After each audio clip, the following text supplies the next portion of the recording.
If it's obvious to everybody that the doctor was careless and caused significant harm and injury, why isn't the entire case short-circuited and now they only try the case on damages? You want to know the answer?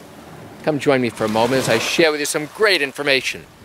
Hi, I'm Gerry Oginski. I'm a New York medical malpractice and personal injury attorney. So let's say there's a terrible case involving improper medical care. And now everybody involved recognizes and accepts and acknowledges that something bad was done wrong, that never should have happened. And that's why this patient suffered terrible harm and injury. If that's the case, why isn't this case short-circuited at the very beginning once it gets started and simply settle this case right away? You know what? There is the possibility of trying to settle the case sooner rather than later. But here's a question for you. Where's the incentive for the defense to try and settle this case early? What benefit do they get by trying to settle a case early? Many times there is no benefit for them except if there's the risk or the possibility of having exposure in the media. Because this way everybody will learn about it, now it will make the news, now it might go viral online. That is one possibility that might prompt the defense to go ahead and try and negotiate a settlement early rather than later. Earlier rather than later. Okay, but even if everybody acknowledges that something was done wrong, why don't we just skip the whole part of liability and skip the whole part that the wrongdoing caused injury, known as causation, the link between the wrongdoing and the injury? Why don't we just focus the entire case in discovery on the issue of damages? How these injuries have affected you, how you suffered all these harms and losses and permanent disabilities. Why don't we do that? Well, you know, during the course of litigation, that's exactly what will happen, where the defense will really not be focused so much on how the injury occurred or what the doctor did wrong, because they'll clearly recognize it, but rather they'll focus on how your injuries have affected you, what you can and cannot do on a daily basis. Are they disabling? Are they permanent? And you know what? In most instances, the defense won't know that information. Why not? Because they don't live with you on a daily basis. They don't know what goes on behind closed doors. They don't know what happens when you go into your home and now have to take all these pain medications. They don't see what you can and can't do every single day. Now, there is the possibility that if they dispute the extent of your damages and dispute how badly injured you are, that they will get and hire a private investigator to try and track you for a few days to see whether or not you can do certain activities that you claim you can't do. And in that instance, if they find that you're able to do some of those activities, they may come back to your attorney and say, hey, look at this, we've got you on video. And guess what? We're going to use this at trial to show that you're being less than truthful. Now, that could certainly hurt your credibility, right? It can affect it greatly if you don't have a good, reasonable explanation for why you're doing those activities that you claimed you could not do or had difficulty doing.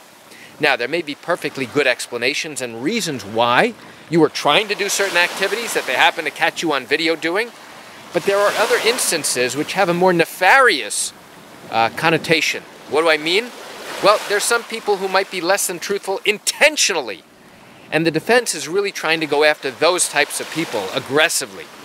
And if they find that you have intentionally lied, now not only will that destroy your credibility, but there's a good chance it'll destroy your whole case, and you could suffer significant repercussions where the judge might actually refer you out to the district attorney for having lied. So you never want to be in that scenario. But let's get back to the main issue I raised in this video. Why can't we just go straight to damages? Well, the reality is that the defense wants to know how your injuries have affected you. They want to know what medical expenses you've incurred. They want to know what you can and can't do and are limited from doing or have difficulty doing with pain.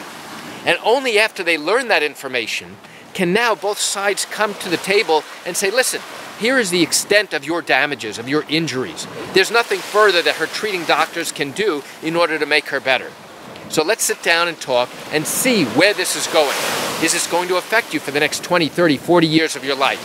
How will this disable you? Will you need surgery in the future? So now we begin to examine the damages and the resulting medical care you might need into the future. And obviously we're going to need medical doctors, your treating doctors, and experts to come in to talk about all of the problems you have now and what the likely problems you're going to have into the future as well. And what disabilities you're going to have and those things you can and can't do. And when we get to that point, the defense may come to the conclusion and say, you know what? There's no point in going forward. We recognize we have an obligation. We have to pay in this instance. Now let's sit down and try and negotiate. So why do I share this great information with you? I share it with you because I have a few moments to share some terrific information with you before my wife comes back. And you know what? I thought this would be a great topic to talk about. I do recognize and I do understand that you're likely watching this video because you probably have questions about your own matter.